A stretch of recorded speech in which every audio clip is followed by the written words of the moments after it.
So guys അങ്ങനെ big boss season 7 അല്ലേ ഇപ്പോ തുടങ്ങിയിരിക്കുകയാണ്. അതിന്റെ ഗ്രാൻഡ് ലോഞ്ച് കഴിഞ്ഞിട്ടുണ്ട്. അപ്പൊ ഫസ്റ്റ് ഓഫ് ഓൾ ഏറ്റവും ആദ്യം ഞാൻ ഈ ഗ്രാൻഡ് ലോഞ്ച് ടി വി കാണുന്ന സമയത്ത് തന്നെ എന്നെ നോറ വിളിച്ചു. അപ്പൊ നോറ വിളിച്ചു പറടാ ചോദിച്ചാൽ കണ്ടിട്ടിരിക്കുകയല്ലേ? ഞാൻ പറഞ്ഞാൽ കണ്ടിട്ടിരിക്കുകയാണ്. നമ്മുടെ വീട് പോലെ അല്ലാട്ടാ, ഭയങ്കര സൗകര്യമാണല്ലോ ആ വീട്ടില്.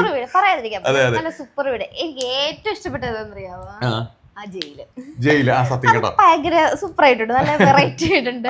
സാധാരണ ഈ 6 സീസണിലും ഇങ്ങനെ ഒരു ജയിൽ ഉണ്ടായിരുന്നില്ല. കാരണം എപ്പോഴും നമ്മൾ പറയുമായിരുന്നു ജയിലിനകത്ത് പോയി കഴിഞ്ഞാൽ പ്രത്യേകിച്ച് കഴിഞ്ഞില്ലല്ലോ, സുഖമായിട്ട് അല്ല വേണ. ഞങ്ങളുടെ ജയിൽ എന്ന് പറയുമ്പോൾ കുറച്ച് എസിയും കിട്ടുന്നുണ്ടായിരുന്നു ആ ജയിലിനകത്ത്, അവിടെ ചെറുതായിട്ട് കിട്ടുന്നുണ്ടായിരുന്നു. ഇത് കിടക്കുന്നത് തന്നെ കണ്ടില്ലേ? അതെ അതെ അതെ. അപ്പോൾ ജയിൽ എന്തായാലും മുട്ടം പണിയാണ്. പിന്നെ വീട് ഞാൻ പോയിട്ടുള്ളതുകൊണ്ട് എനിക്കറിയാം. എന്റെ സീസണിനകത്ത് നിങ്ങൾ കാണുമ്പോൾ എങ്ങനെയാണെന്ന് എനിക്കറിയില്ല, പക്ഷെ കുറച്ചുകൂടെ ചെറുതായിരുന്നു ആ വീട്. പക്ഷെ ഇപ്പൊ കാണുമ്പോഴത്തേക്കും കുറച്ചുകൂടെ സൗകര്യമുള്ള പോലെ, കുറെ ഇങ്ങനെ സ്പേസ് ഉള്ള പോലെ നമുക്ക് ഫീൽ ചെയ്യുന്നുണ്ട്. മേ ബി ഇനിയിപ്പോ അവിടെ ചെല്ലുമ്പോഴത്തേക്കും ആയിരിക്കും നമുക്ക് എങ്ങനെയാണെന്ന് അറിയാൻ വേണ്ടി പറ്റും. ഡൈനിങ് ടേബിൾ മാത്രമേ ചെറുതായിട്ടുള്ളൂ. അതെ അതെ, മൊത്തത്തിലുള്ള ആംബിയൻസ് കാണുമ്പോഴത്തേക്കും ഒരു പക്ക സൂപ്പർ ആയിട്ട് തോന്നുന്നുണ്ട്. ഓരോ കാര്യങ്ങളും നല്ല ഡീറ്റെയിലിംഗ് നല്ല സൂപ്പർ ആയിട്ടുണ്ട്. പിന്നെ ബിഗ് ബോസിന്റെ സൗണ്ട് മാറിയതുപോലെ എനിക്ക് തോന്നി. അത് ഉള്ളതാണോ മോഹൻലാലുമായിട്ടുള്ള ഒരു കമ്മ്യൂണിക്കേഷനിൽ തോന്നി സൗണ്ട് വേറെ ആണോ, ബിഗ് ബോസ് ആണോ. പിന്നെ ലാലേട്ടനെ ഈ ഒരു സീസണിനകത്ത് ലാലേട്ടന്റെ ഒരു പ്രസന്റേഷൻ സ്റ്റൈൽ ഉണ്ടല്ലോ, അത് മാറ്റി പിടിച്ചിട്ടുണ്ട്. കാരണം അത് മെയിനായിട്ട് ഇപ്പൊ ഞാൻ പറയാം. കാരണം ഇനിയിപ്പോ നമുക്ക് മുന്നോട്ട് പോകുമ്പോഴായിരിക്കും ഇപ്പോ എന്താണ് ഈ സീസൺ 7 തീം അല്ലെങ്കിൽ മെയിൻ പരിപാടി. ഇപ്പൊ പവർ ഹൗസ് ആയിരുന്നു സീസൺ 6 ഉണ്ടായിരുന്നത്. ഇത്തവണ എന്താണെന്നുള്ളത് നമുക്കറിയില്ല. ഇപ്പൊ ഒരു പണിപ്പുര എന്ന് പറഞ്ഞൊരു സാധനമുണ്ട്. അപ്പൊ എന്തായാലും കുറച്ച് ആൾക്കാർക്ക് പണി കിട്ടും എന്നുള്ള രീതിയിലാണ് സ്റ്റാർട്ട് ചെയ്ത് വെച്ചിരിക്കുന്നത്. എന്തായാലും ആ പണി എന്താണെന്ന് ലാസ്റ്റ് നിലവിലൊരു പണി വന്നല്ലോ, ഒരു പണി കിട്ടി. എല്ലാവരുടെയും ഡ്രസ്സ് പിടിച്ച് വെച്ചിരിക്കുന്നതാണ് ഒരു പണി. പക്ഷെ പണിപ്പുരയിൽ എന്തായാലും അത് മാത്രമായിരിക്കില്ല. അതിനപ്പുറത്തേക്ക് മുട്ടം പണി എന്തായാലും ഒളിപ്പിച്ച് വെച്ചിട്ടുണ്ടാവും. അത് എന്താണെന്നുള്ളത് സീസൺ മുന്നോട്ട് പോകുമ്പോൾ നെക്സ്റ്റ് ഡേയിൽ തന്നെ അറിയാൻ വേണ്ടി പറ്റും. ഷൺമുഖനെ പോലെ കോസ്റ്റ്യൂമിലും ബ്ലാക്ക് മുണ്ട് തന്നെയായിരുന്നു. നല്ല സൂപ്പർ ഡ്രസ് ആയിരുന്നു. ഇപ്പൊ അവരുടെ ബാഡ്ജ് എന്തായാലും 3 പേർക്ക് ആ ബാഡ്ജ് കൊടുത്തിട്ടുണ്ട്. അതെന്തായാലും തട്ടിപ്പറിക്കും. നാളെ എന്തായാലും അത് പല ആൾക്കാർ തട്ടിപ്പറിക്കും. അതിന് വേണ്ടിയിട്ട് നാളെ തന്നെ അടി തുടങ്ങും എന്നുള്ള കാര്യത്തിനകത്ത് ഒരു സംശയം വേണ്ട. അപ്പോ അടി തുടങ്ങാൻ വേണ്ടിയിട്ട് തന്നെയാണ് ഈ പരിപാടി ബിഗ് ബോസ് അവിടെ ചെയ്ത് വെച്ചിരിക്കുന്നത്. അപ്പോ അടി ഉറപ്പാണ്, 100% അടി ഉറപ്പാണ്. ഇപ്പൊ രേണു സുധി ആ ബാഡ്ജ് തട്ടിപ്പറിച്ചു എന്നൊക്കെ പറഞ്ഞുകൊണ്ടൊക്കെ ചുമ്മാ ഇങ്ങനെ സംഭവങ്ങൾ കേൾക്കുന്നുണ്ട്. സത്യമാണെന്ന് അറിയത്തില്ല, അത് നാളെ എന്തായാലും കേൾക്കാം. സീനത്തെ എനിക്ക് ഈ മത്സരാർത്ഥികൾ എല്ലാവരും കയറി, എല്ലാവരുടെയും പേരിപ്പോ എല്ലാം എനിക്ക് ഓർമ്മയില്ല. ഇനി മുന്നോട്ട് പോകുമ്പോഴത്തേക്കും ആദ്യമായിട്ടാണ് ഒരു കോമണറിനെ ആദ്യം കേൾക്കുന്നത്. ഇതിനകത്ത് ഈ കോമണർ ഇപ്പൊ എനിക്ക് ഇവള് പറയുന്നുണ്ടായിരുന്നു പുള്ളി അങ്ങനെ വെറുപ്പിക്കാനുള്ള തുടക്കത്തിലെ ആര് വന്നാലും എനിക്കറിയില്ല, പുള്ളിയുടെ എനിക്ക് ഫീൽ ചെയ്തെന്നറിയോ, പുള്ളി കുറെ വായിക്കുന്ന ഒരാളാണ്, നന്നായിട്ട് വായിക്കുന്ന എഴുതുന്ന ഒരാളൊക്കെയാണ്. പുള്ളിക്ക് അത്യാവശ്യം ബോധമുള്ള ഒരാളാണ്, വായന എഴുതിയൊക്കെ ചെയ്യുമ്പോഴത്തേക്ക്. പുള്ളിയുടെ ഒരു സ്ട്രാറ്റജി ഉണ്ടായിരുന്നു. പുള്ളി ഒരാളെ പോലും വരുമ്പോഴത്തേക്ക് അങ്ങോട്ട് പോവില്ല. പുള്ളി നിൽക്കുവാണെങ്കിൽ ആ നിൽക്കുന്ന സ്ഥലത്ത് തന്നെ പുള്ളി ഇവിടെ നിൽക്കും. ആളെന്ത് ചെയ്യണം, എന്റെ അടുത്തേക്ക് വരണം. അതായത് പുള്ളിയുടെ ധാരണ എന്ന് പറഞ്ഞു കഴിഞ്ഞാൽ ഞാൻ സംതിങ് എന്തെങ്കിലും സ്പെഷ്യൽ ആയിട്ട് ചെയ്താലേ ഇത് എന്റെ വീടാണ്. പുള്ളി സത്യം പറഞ്ഞു കഴിഞ്ഞാൽ കാണുന്ന 99% ആൾക്കാർക്കും പുള്ളി വെറുപ്പിക്കലായിട്ട് അനീഷ് എന്ന് പറഞ്ഞ ആ ഒരു കോമണർ വെറുപ്പിക്കലായിട്ടായിരിക്കും ചിലപ്പോൾ തോന്നിയിട്ടുള്ളത്. നിങ്ങളുടെ അഭിപ്രായം നിങ്ങളൊന്ന് കമന്റ് ചെയ്യണം. ആ വെറുപ്പിക്കലിനേക്കാൾ ഉപരിയായിട്ട് എനിക്ക് തോന്നിയത് പുള്ളി എല്ലാവരെയും അതായത് പുള്ളി അറിയിക്കുകയാണ്, ഞാനൊരു കോമണർ മാത്രമല്ല, എനിക്ക് കളി അറിയാവുന്ന ഒരാളാണ്. നിങ്ങള് ഈ ഫസ്റ്റ് ഗ്രാൻഡ് ലോഞ്ചിൽ തന്നെ എന്നെ ആൾക്കാർ ഓർത്തിരിക്കണം എന്നുള്ളൊരു ഒരു സംഭവം പുള്ളി എടുത്ത് വെക്കുന്നുണ്ട്. അതുകൊണ്ടാണ് പുള്ളി ആ ഒരു വെറുപ്പിക്കൽ പരിപാടിയിലൂടെ തന്നെ. പക്ഷെ എനിക്ക് തോന്നുന്നു ഇത്രയും വെറുപ്പിക്കലിന്റെ ആവശ്യം ഫസ്റ്റ് ഡേയിലില്ല. അത് ഓവറായി പോകും. ആകെ കിട്ടുന്ന ഒരു ചാൻസ് ഈ ഒരു ആദ്യത്തെ അത് ഞാനിങ്ങനെ മൈനോടായിട്ട് പുള്ളി ശ്രദ്ധിച്ചേ. കാരണം പുള്ളി ഓരോ ആൾക്കാർ വരുമ്പോഴും ഒരു നല്ല, കാരണം ഒരു 10-12 പേരൊക്കെ വന്നു കഴിഞ്ഞപ്പോഴത്തേക്കുണ്ടല്ലോ പുള്ളി മാത്രം അവിടെ ഇല്ല. അപ്പൊ ഞാൻ ചോദിച്ചു, പുള്ളിനെ കാണുന്നില്ലല്ലോ, നിങ്ങളൊന്ന് ആ ഗ്രാൻഡ് ലോഞ്ചിൽ എപ്പിസോഡ് നോക്കി കഴിഞ്ഞാൽ ആര് വന്നപ്പോഴാണെന്ന് ഞാൻ ശ്രദ്ധിച്ചില്ല, ഞാൻ മറന്നുപോയി. എല്ലാവരും ഉണ്ട് അവിടെ, പുള്ളി മാത്രമല്ല. കാരണം പുള്ളി വരില്ല, പുള്ളി അത് മനഃപൂർവ്വം ചെയ്യുന്ന. അല്ലാണ്ട് പുള്ളി ചിലപ്പോൾ പുറത്ത് വെച്ച് പുള്ളി ചിലപ്പോൾ ചെയ്തല്ലായിരിക്കും, നല്ല രീതിയിൽ ബിഹേവ് ചെയ്യുമായിരിക്കും. പക്ഷെ ഹൗസിനകത്ത് ഞാൻ ഇങ്ങനെ ചെയ്യുള്ളൂ എന്ന് പുള്ളി മനസ്സിൽ ചിന്തിച്ച് വെച്ചേക്കുന്ന ഒരു പരിപാടിയാണ്.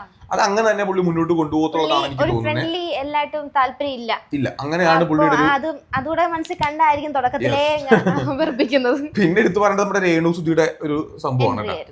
ഈ നമ്മളെ രേണു സുധീനെ പറ്റി ഇത്രയും നാളും സോഷ്യൽ മീഡിയയിൽ കുറെ സംഭവങ്ങൾ, കുറെ കാര്യങ്ങളൊക്കെ ഉണ്ടായിട്ടുണ്ട്. ഇന്ന് മുതൽ അത് കംപ്ലീറ്റ് നമ്മൾ മാറ്റി വെച്ചിട്ട് വേണം അവരെ വിലയിരുത്താനായിട്ട്. കാരണം അവരിപ്പോ ഒരു ബിഗ് ബോസിലെ മത്സരാർത്ഥിയാണ്. അപ്പം അവരുടെ, കാരണം നമ്മൾ ബാക്കിയുള്ള ആരുടെയും നമ്മൾ ഹിസ്റ്ററി നോക്കി പോകുന്നില്ല. രേണു സുധിയുടെ മാത്രം ഹിസ്റ്ററി മീൻസ് അവർ ഇത്ര നാൾ എന്ത് ചെയ്തു എന്നുള്ളത്. ഞാൻ മുമ്പേ പല വീട്ടിൽ പറഞ്ഞിട്ടുണ്ട്, രേണു സുധിയുടെ മെയിൻ ഉദ്ദേശം എന്ന് പറയുന്നത് ബിഗ് ബോസ് തന്നെ. അൾട്ടിമേറ്റ്ലി അവർ എയിം ചെയ്തത് ബിഗ് ബോസ് തന്നെയാണ്. അവർ സാധിച്ചെടുത്തു. അതുകൊണ്ട് അതെ അതെ, ഇപ്പൊ രേണു സുധിയെ മാത്രം നമ്മൾ ടാർഗറ്റ് ചെയ്തുകൊണ്ട് ഒരു സീസൺ മുന്നോട്ട് പോയി കഴിഞ്ഞാൽ അത് ശരിയാവില്ല. ബട്ട് സോഷ്യൽ മീഡിയയിൽ രേണുസുതി വലിയ ചർച്ചയാകും എന്ന് എനിക്ക് തോന്നുന്നുണ്ട്. മേ ബി ഒരു ടോപ്പ് ഫോയിൽ ഉണ്ടാവും കണ്ട. എനിക്ക് തോന്നുന്നു അങ്ങനെ രേണുസുതിയുടെ ഒരു കഴിവ് വെച്ച് നോക്കുമ്പോൾ പുള്ളിക്കാരത്തി ഒരു കോണ്ടന്റ് ക്രിയേറ്റർ ആണ്. ഐ മീൻ നമ്മളെ പോലെ സോഷ്യൽ മീഡിയയിൽ കോണ്ടന്റ് ക്രിയേറ്റ് ചെയ്യുന്നതല്ല, എവിടെ പോയാലും പുള്ളി ഒരു കോണ്ടന്റ് അവിടെ പുള്ളിക്കാരത്തി എങ്ങനെയെങ്കിലും ഉണ്ടാക്കി എടുക്കും. അതെന്തായാലും നമുക്ക് കണ്ടറിയാം.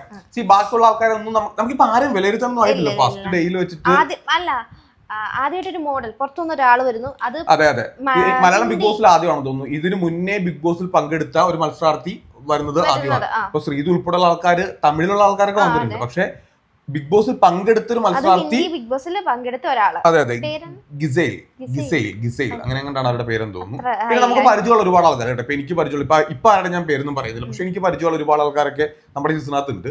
ബട്ട് ഓവറോൾ എല്ലാരും ആര്യനാണെങ്കിലും ഫുള്ളി ഒരു മലയാളി അങ്ങനല്ല, അവൻ നന്നായിട്ട് മലയാളം സംസാരിക്കുന്നുണ്ട്. വ്യത്യാസമുണ്ട് ഇവര് തമ്മിൽ. അതെ ഇനിയിപ്പോ മുന്നോട്ട് പോട്ടെ, നമുക്ക് കണ്ടറിയാം എന്തൊക്കെയാണ് നടക്കാൻ വേണ്ടി പോകുന്നത്. ഹൗസിലെ ഓരോ ആക്ടിവിറ്റീസ് നടക്കുമ്പോൾ, ഗെയിം കൊടുക്കുമ്പോൾ അവിടെ പെർഫോമൻസിന്റെ അടിസ്ഥാനത്തിൽ നമുക്ക് മുന്നോട്ട് പോകുമ്പോൾ അറിയാൻ വേണ്ടി പറ്റും ആരാണ്.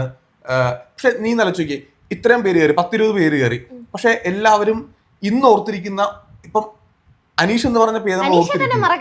കാരണം എന്താ ഞാൻ പറഞ്ഞത്, അതായത് പുള്ളിയുടെ ഒരു സ്ട്രാറ്റജി ഇത് ആക്ച്വലി പുള്ളിയുടെ ഒരു പ്ലാന് ഇങ്ങനെ തന്നെ. പക്ഷെ ആ പ്ലാൻ മിക്കവാറും പുള്ളിക്ക് പണി കിട്ടാനുള്ള ചാൻസ് ആണെന്നാണ് എനിക്ക് തോന്നുന്നത്. കാരണം ഒന്നാമത്തെ കാര്യം പുള്ളിയുടെ സ്ത്രീ വിരുദ്ധത, അതിന്റെ ഡിവോഴ്സ് ആയതുകൊണ്ട് സ്ത്രീ വിരുദ്ധത എന്ന് ഒരു അതിന്റെ ആവശ്യമുണ്ടെന്ന് എനിക്ക് തോന്നുന്നില്ല.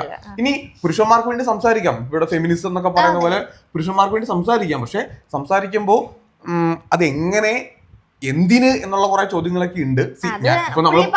പറയുന്നുണ്ട്. പിന്നെ പൊതുവെ എന്താ കാരണം വെളിപ്പെടുത്താന്ന് പറഞ്ഞ് പറയുന്നുണ്ട്. ഇനി നമുക്ക് എന്തായാലും നോക്കാം. പക്ഷെ ഇനി നമുക്ക് പുള്ളിയെടുത്തൊന്നും പറയാൻ പറ്റില്ല. എന്തായാലും നമ്മളിപ്പോ പുള്ളിയുടെ പേര് മാത്രം പറഞ്ഞതിനകത്ത് അർത്ഥമൊന്നുമില്ല. എനിവേ എല്ലാവരും അവിടെ നന്നായിട്ട് തന്നെ ഗംഭീരമായിട്ട് കളിച്ച് മുന്നോട്ട് പോട്ടെ. എല്ലാവരും എന്താണ് ഏതാണെന്നുള്ളത് നമ്മൾ നെക്സ്റ്റ് ഡേയ്സിലെ അറിയാൻ വേണ്ടി പോകുന്നുള്ളൂ. പക്ഷെ വിലയിരുത്താൻ വേണ്ടി പറ്റുള്ളൂ. ഇപ്പൊ ഞങ്ങളുടെ സീസണിനകത്ത് ഫസ്റ്റ് വീക്കിൽ തന്നെ എവിക്ഷൻ ഉണ്ടായിരുന്നു. രതീഷ് ചേട്ടനാണ് ഫസ്റ്റ് വീക്കിൽ എവിക്റ്റ് ആയി പോയത്. അതുകൊണ്ട് ഈ സീസണിനകത്ത് ഫസ്റ്റ് വീക്കിൽ എവിക്ഷൻ ഉണ്ടാവും ഇല്ലെന്നൊന്നും നമുക്ക് അറിയില്ല. പക്ഷെ രതീഷ് ചേട്ടനെ ഫസ്റ്റ് സീസണിൽ ഫസ്റ്റ് വീക്ക് തന്നെ പുറത്താക്കിയതുകൊണ്ട് കഴിഞ്ഞ ഇത്രയും സീസൺ 6 സീസണും വെച്ച് ഇത് വെക്കണ്ട. കാരണം എൻറ്റയർലി ഡിഫറെന്റ് ആയിട്ട് നടക്കാൻ പോകുന്നതല്ല. അപ്പം അങ്ങനെ കുറച്ചുകൂടെ കലിപ്പ് മൂടായിരിക്കും എന്ന് എനിക്ക് തോന്നുന്നുണ്ട്. പക്ഷെ അതെങ്ങനെയാണെന്ന് അറിയില്ല. അങ്ങനെയാണെങ്കിൽ നല്ല കേട്ടോ. കാരണം നമ്മൾ മലയാളി ഓഡിയൻസ് പക്ഷെ ഇവിടെ ഞാൻ പറയട്ടെ, ഇവിടെ 100% സീസണിനകത്ത് പ്രേമം ഉണ്ടാവും, പ്രേമം വരും. അല്ല, ഇത് ഈ പ്രേമിക്കാനായിട്ട് കരുതിക്കൂട്ടി വരുന്ന ആൾക്കാർ അവിടെ ഉണ്ട്. ഇതിനകത്ത് എനിക്ക് ആരാണ് പറഞ്ഞത് ഞാൻ മറന്നുപോയി. മറ്റേ പ്രേമം ഉദ്ദേശിക്കുന്നുണ്ടോ എന്ന് ചോദിച്ചപ്പോഴത്തേക്കും വേണ്ടി വന്നാൽ എന്നൊരു ഡയലോഗ് അടിച്ചിട്ടായിരുന്നു. അത് ആരാണ് പറഞ്ഞതെന്ന് അത് നിങ്ങൾ അറിയാമെങ്കിൽ കമന്റ് ചെയ്യണേ. ഇതൊക്കെ ഇവിടെ ഉണ്ടാവും. സേഫ് ഗെയിം ഉണ്ടാവും, വാഴക്കളി ഉണ്ടാവും, പ്രേമനാടകം ഉണ്ടാവും. അനുമോള് വന്നപ്പോ ആദ്യമേ മോഹൻലാൽ ചോദിക്കും, അനുമോൾക്ക് ചെറിയ പ്ലിങ് കരയില്ല കേട്ടാ. ചെറിയ പരിപാടി, ഒരു ചെറിയ പ്ലിങ് ആയി പോയി അനുമോൾക്ക്.